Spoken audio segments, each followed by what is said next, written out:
자, 오늘 말씀은 제가 사도행전 23장 11절 한 절을 본문으로 택했습니다만은 그러나 말씀의 내용은 앞뒤 22장, 23장 이렇게 쭉 이어져서 어떤 의미에서는 그 이후로 계속되는 내용이 포함될 수도 있습니다.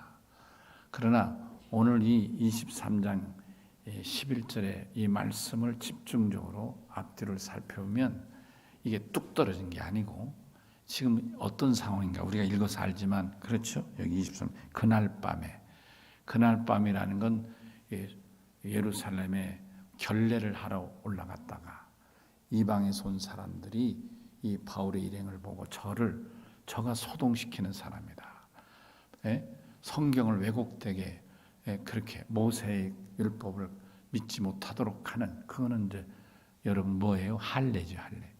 그래서 소동을 일으켜서 이제 난리가 나서 이렇게 붙들려 가지고 죽을 뻔한 위기를 거치고 뭐 이런 거 아니겠습니까?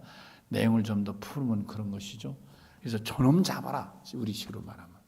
그래서 소동을 일으키고 그랬더니 이 바리새인과 서기관들을 중심으로 한 그 사람들이 똘똘 뭉쳐서 바울을 공격하려고 하고 또 잘못하면 바울이 저들에게 어떻게 봉변당할지도 모른다니 급한 소식이 이 예루살렘에 주둔하고 있던 로마군 천부장이 이제 예루살렘에 주둔하고 경비 뭐 이런 강화 그런 걸 하거든요.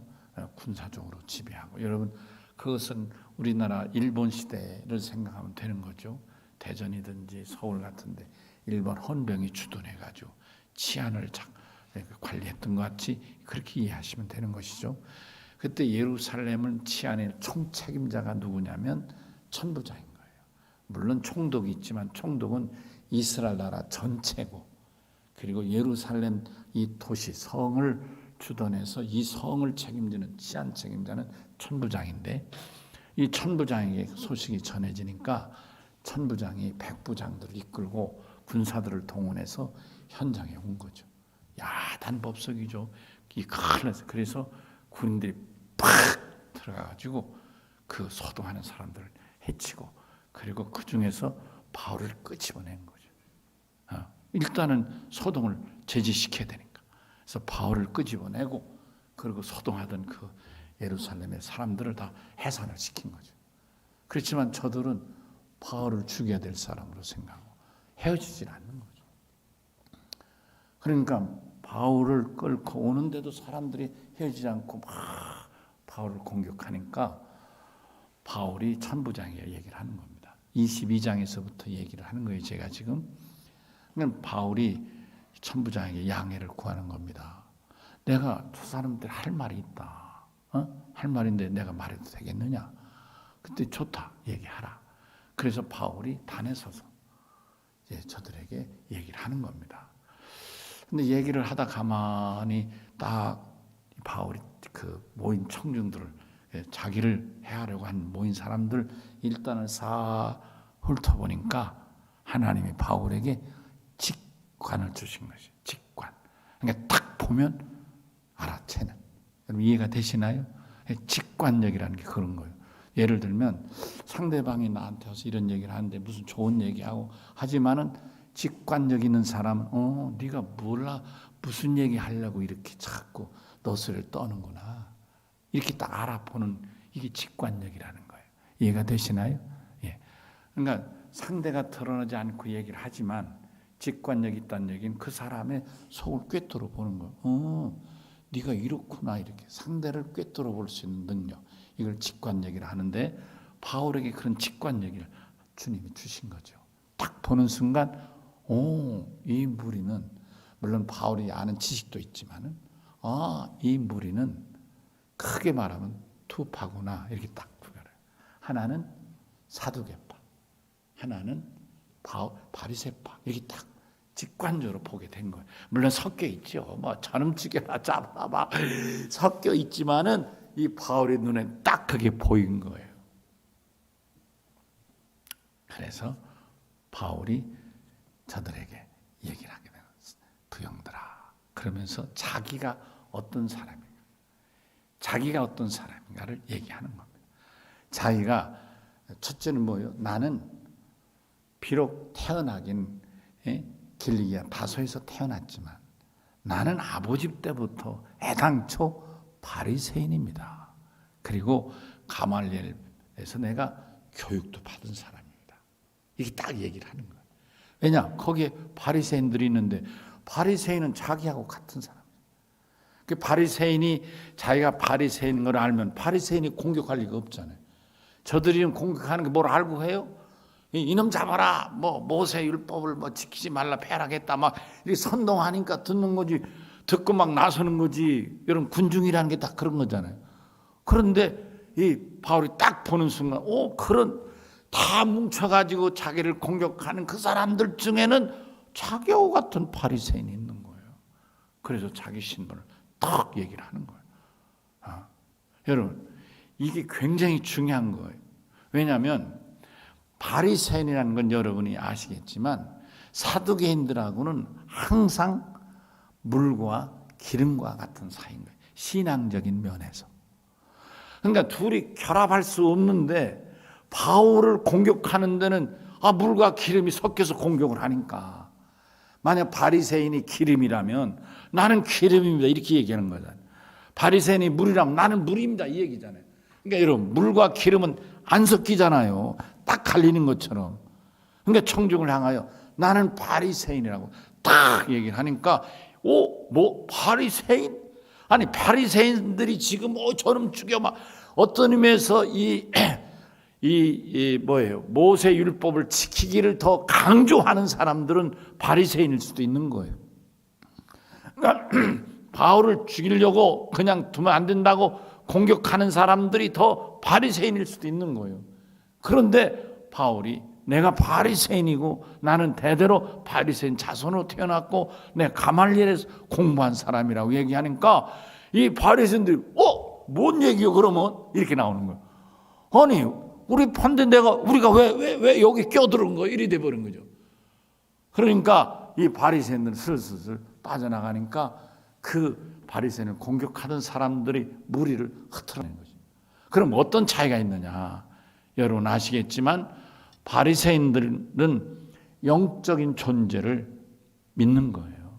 천사의 존재를 믿고 영생을 믿고 이런 부활을 믿는 거예요.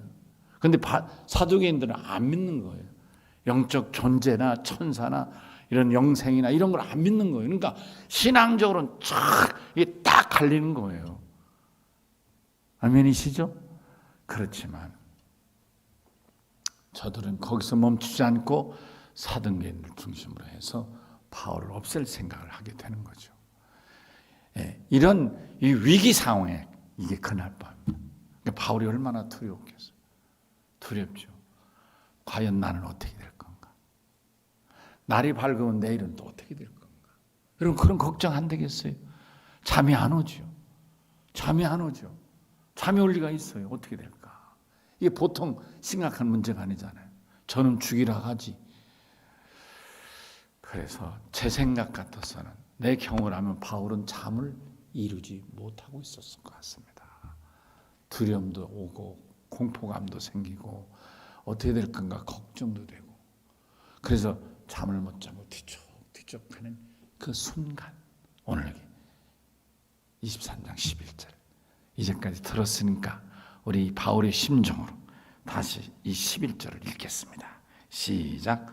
그날 밤에 주께서 바울 곁에 서서 이르시되 담대하라, 내가 예루살렘에서 나의 일을 증언한 것 같이 로마에서도 증언하여 하리라. 아멘. 여러분, 두렵고 걱정되고 앞이 어떻게 될까 염려해서 잠을 못 이루고 있는 이 바울에게 주님이 직접 나타나신 거예요. 그러니까 바울은 지금 주님을 몇 번째 만나는 거예요. 적어도 확실한 거는 두 번째 만나는 거예요. 그러시죠? 사도행전 9장 다메섹 도상에서 예수 만났잖아요. 아시죠? 사울아 사울아, 뉘시나이까 나는 내가 핍박하는 예수라. 어찌하여 네가 나를 핍박하느냐. 아멘이시죠? 이런 예수를 만난 경험이 있잖아요. 바울이 그래서 그때 경험 때문에 그가 해가닥 뒤집혀져 가지고, 그래서 주께서 인도하신 대로 다메섹 직가에 가서 아나니아를 만나 그가 기도해서 눈 멀었던 눈이 비늘이 떨어지고 눈이 밝아지고, 그리고 주님이 이방인의 내 그릇이 되리라 해서 이방인에게 복음 사역할 사명자로 사도로 부름받게 된 거, 이 경험이 있잖아요. 그런데 그 예수를 통해서 자기 인생이 완전히 바뀌었는데, 그 예수님이 이 밤에 다시 자기 곁에 오셔서 말씀하고 있다, 그런 말이에요. 할렐루야. 근데 그 내용이 뭐예요? 내가 예루살렘에서 증언했던 것처럼 로마에서도 증언해야 되리라, 이런 말씀인 거예요. 자, 그럼 오늘 이 말씀을 중심으로, 첫째, 내가 로마에서 증언한 것 같이, 아니 예루살렘에서 증언한 것 같이 로마에서도 증언하리라. 증언에 대해서 말씀을 먼저 드리겠습니다. 증언이라는 게 뭐예요? 우리 법원에서도 증인 세우잖아요. 증인이 법정에서 나는 사실만 말하겠습니다, 선서하고 증언하잖아요. 아멘이시죠? 증인이 말하는 것이 증언이에요. 증인은 그럼 어떤 사람인가요? 내가 보고 듣고 경험한 바를 사실대로 말하는 게 증언인 거예요. 아멘이시죠? 바로 그거예요.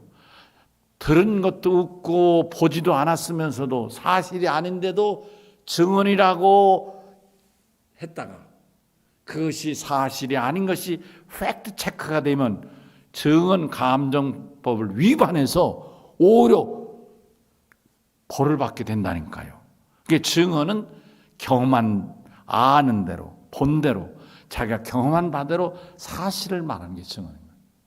자, 그러면 내가 예루살렘에서 나를 증언했던 것처럼 로마에서도 증언하여야 하리라. 이 증언은 그럼 무슨 내용이겠어요? 여러분, 바울이 예루살렘에 모이던 청중들에게 얘기한 내용인 거예요. 그 내용이 뭐냐면, 내가 이렇게 여러분들이 나를 오해하고 예수를 증거하는 것은 내가 다메섹 도상에서 경험한 바를 증언하는 거다, 이 말인 겁니다. 다메섹 도상에서 바울이 경험한 게 뭐예요?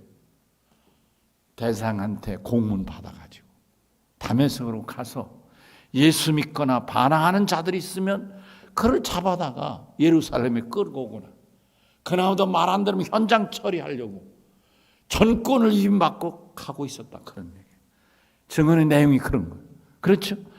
예, 그러는 중에 갑자기 하늘에서 호련히 빛난 빛이 비치어서 내가 너무나 눈이 비쳐서 갑자기 말 위에 떨어져 뒹구는 순간, 사람들은 잘 못 듣지만 나는 직접 듣기를, 아이고 누구신데요 하고 뒹굴어가지고 얼마나 놀랬겠어요. 생각해 보세요. 너무 달달 떨고 누구시냐니까. 그랬더니 나는 내가 핍박하는 예수라.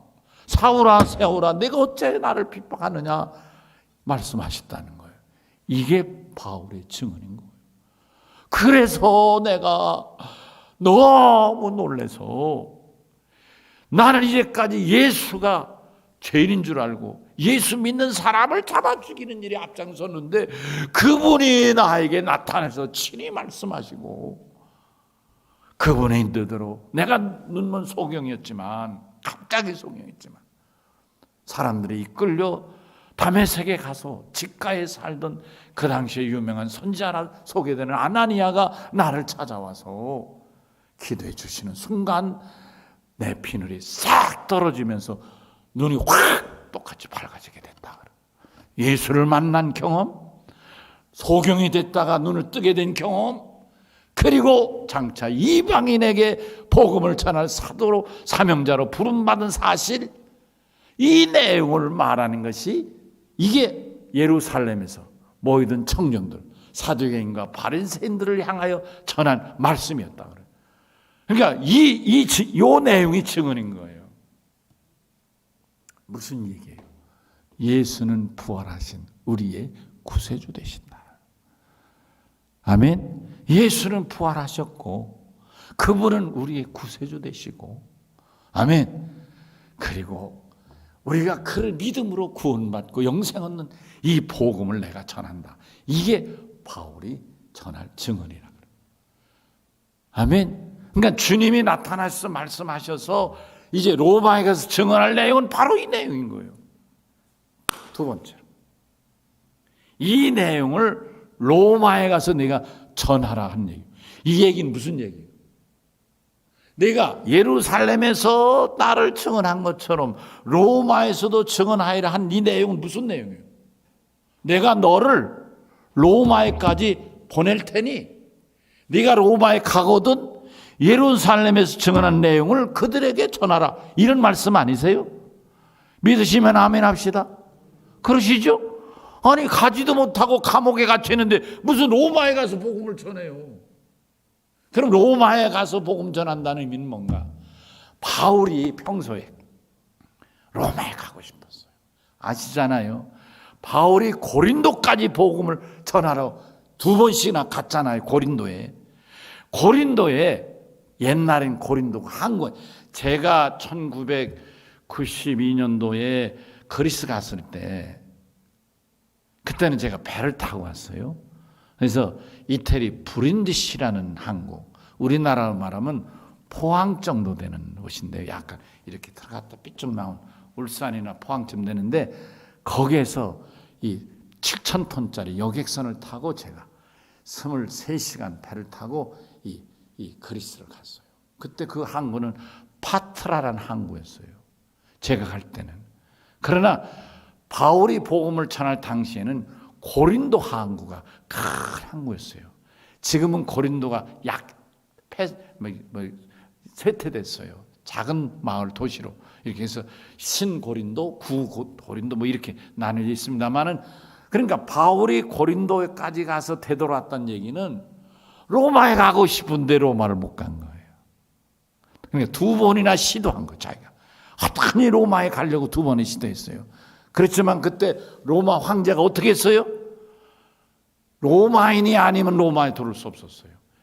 심지어는 유대인인 줄 알면 쫓아냈어요. 로마에서. 살고 있는 유대인도 유대인인 게 확실하게 드러나면 잡아서 쫓아냈다니까요. 추방을 시켰다니까요. 있는 유대인도, 이스라엘 사람도 붙잡히면 추방시키는 마당에, 아니 밖에 있는 이스라엘 사람들이 어떻게 로마를 갑니까? 다시 말하면 로마는 못 가는 거예요. 사도 바울이 죽었다 깨나도 로마는 못 가는 거예요. 본인이 2번이나 가고 싶어서 항구 마지막 배 타면 갈 수 있는 고린도까지 2번 가서도 못 갔어요. 그리고 그런 안타까운 마음을 바울은 로마 교우들에게, 내가 몇 번이고 가고 싶었는데 못 갔다, 이런 얘기를 했어요. 여러분 성경 찾아볼까요? 로마서 1장 10절 한번 찾아보겠습니다.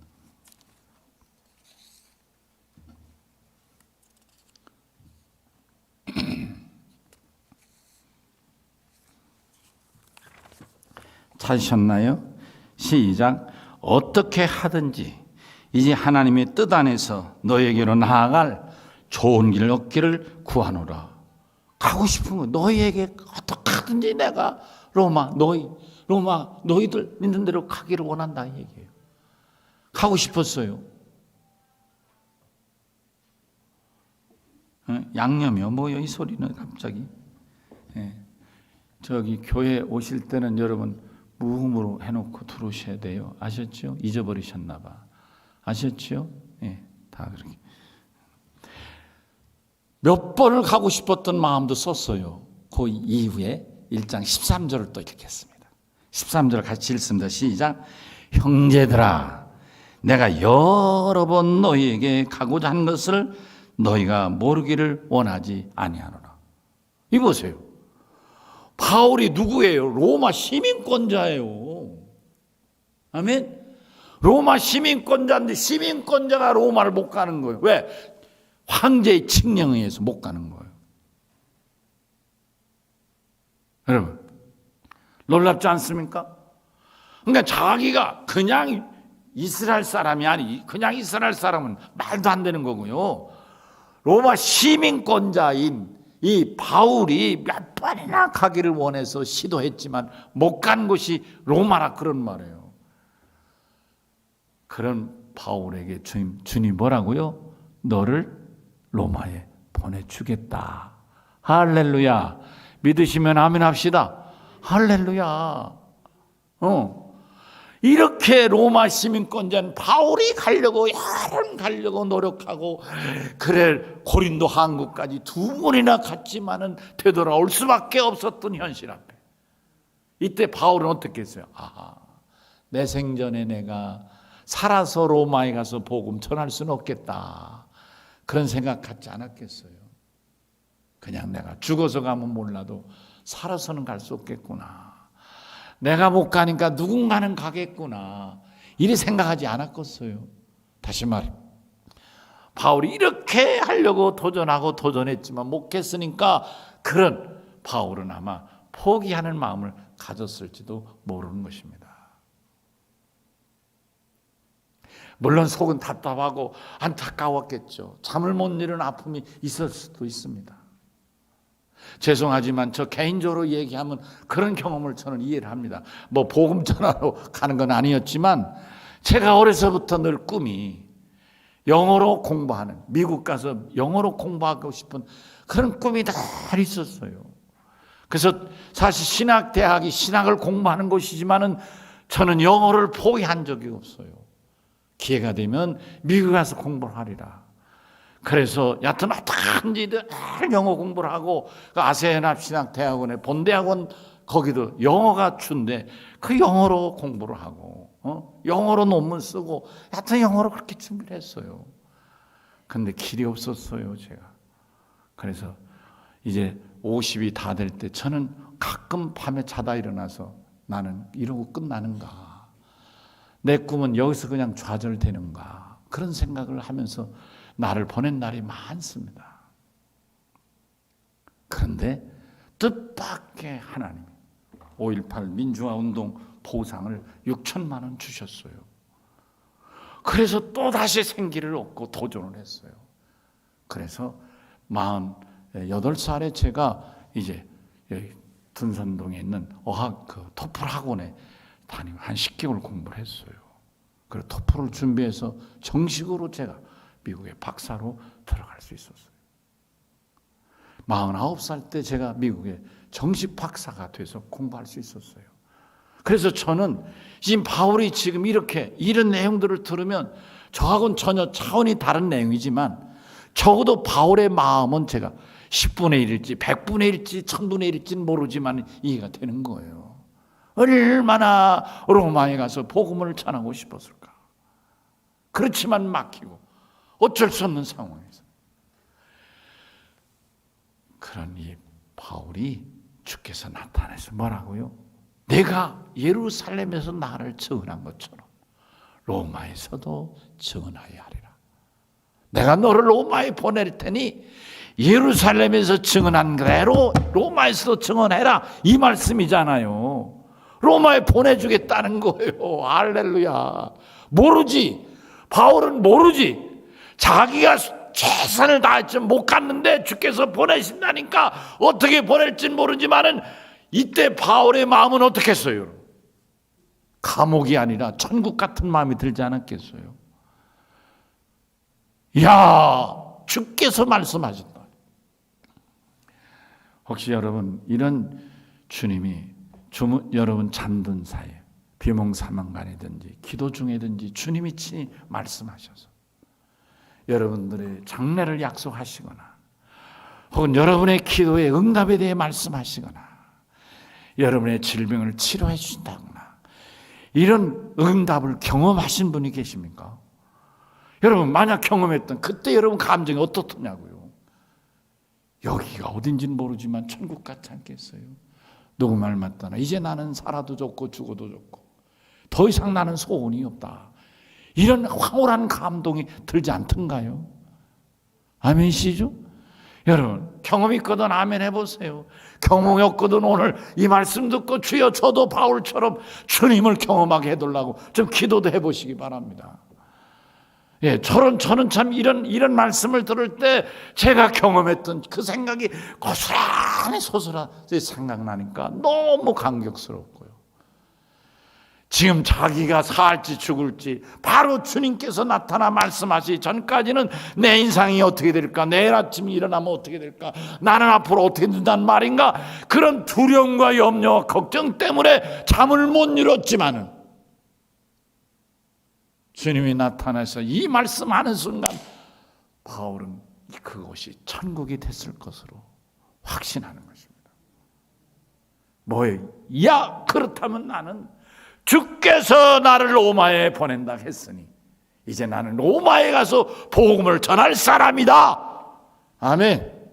죽음을 두려워할 리도 없고 장애물을 두려워할 리도 없고 무슨 황제나 임금을 두려워할 리도 없고. 왜? 주님은 황제 중에 황제시니까. 로마 황제는 칙령을 해서 로마에 들을 수 없게 했을지라도 만왕의 왕이신 주님이 약속하셨으니까 바울은 가는 거잖아요. 우리 믿음은 그런 거 아니겠어요? 그러니까 바울에게는 더 이상 장애를 두려워할 리도 없고 오직 복음을 전하기 위해 로마에 가는 것이 일념의 목표가 될 수 있었다. 그런 말씀 것입니다. 할렐루야. 사실 사도행전 1장 8절에 보면 주님 말씀하셨잖아요. 너희가 성령이 임하시면 권능을 받고 예루살렘과 유다와 온 유다와 사마리아와 땅끝 로마에까지 가서 복음을 전해야 되겠다. 이게 주님 분부시잖아요. 이 말씀 따라 바울은 로마에 가기를 그토록 했었는데 급기야 죽음의 풍전등 앞에 선 이 바울에게 주님은 찾아오셔서 내가 위해받고 죽음을 것이 아니고 걱정할 것이 아니라 너는 마음 편안해 먹고 이제 내가 너를 로마에 인도해 줄 테니 지켜보고 가거든 예루살렘에서 나를 증언한 것처럼 로마에서도 증언하면 된다. 할렐루야. 너무 감사하죠, 여러분? 시간이 많이 지났네요. 말씀을 정리할게요. 사랑하는 성도 여러분, 위기라든지 고통이라든지 아픔이라든지 실패라든지 이런 여러 가지 코로나19의 상황이든 뭐든 이런 우리에게 닥치는 상황은 우리 현 삶인 거예요. 아픔일 수도 있고 개운일 수도 있고 잠 못 이룰 수도 있고 여러분 그렇잖아요. 걱정거리가 있고 어려움이 있으면 잠도 못 이루잖아요. 그건 내 삶이고 현실인 거예요. 마치 바울이 감옥에 갇히는 이 밤의 모습과 같다 그런 말씀. 그걸 어떻게 해결하겠습니까? 이 상황을 내가 어떻게 해결할 수 없어요. 그렇지만 주님이 내 곁에 오셔서 말씀하시면 이런 것들은 다 뛰어넘을 수 있다. 할렐루야. 이게 믿음인 거예요. 아멘이시죠? 여러분, 우리가 제자들이 걸어오라 할 때 베드로가 물 위로 걸어가잖아요. 그런데 풍랑이 막 일어나니까 하고 물에 빠지잖아요. 믿음이 적은 자야. 주님 오셔서 그 팔을 잡아 일으켜 태우셨잖아요.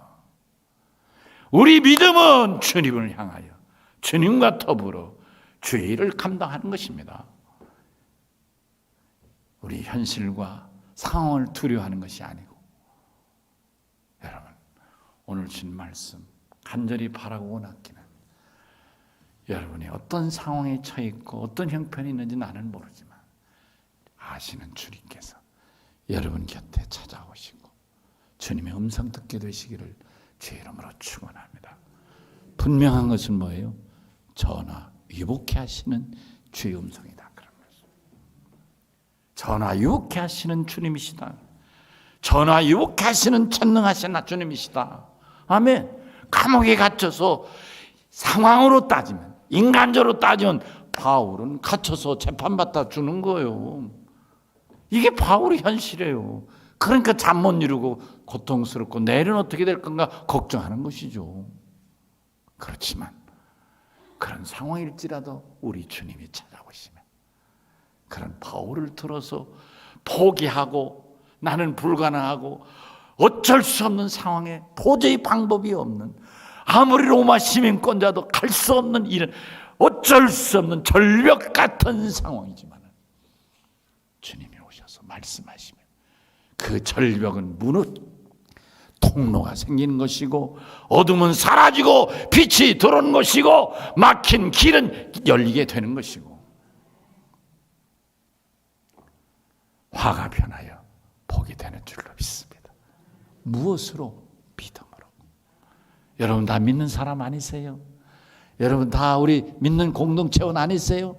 여러분의 믿음이 위대한 전화위복케 하시는 제 능력을 덧입게 되시기를 제 이름으로 축원합니다. 축원합니다. 우리 다 같이 아멘 합시다. 아멘. 할렐루야. 기도하십시다. 사랑하시고 자비로우신 아버지 하나님 감사합니다. 하나님께서 이처럼 사랑하시고 은혜 주심을 정말 감사합니다. 오늘 주신 말씀, 너가 예루살렘에서 증언한 것처럼 로마에서도 증언하여 하리라 하시니 말씀, 전화위복케 하시는 주님을 만나고 경험하고 주의 은혜를 덧입고 능력을 경험하는 복에 복된 온 성도들이 되게 하여 주실 줄 믿습니다. 감사하고 예수님 이름으로 기도합니다. 아멘. 찬송.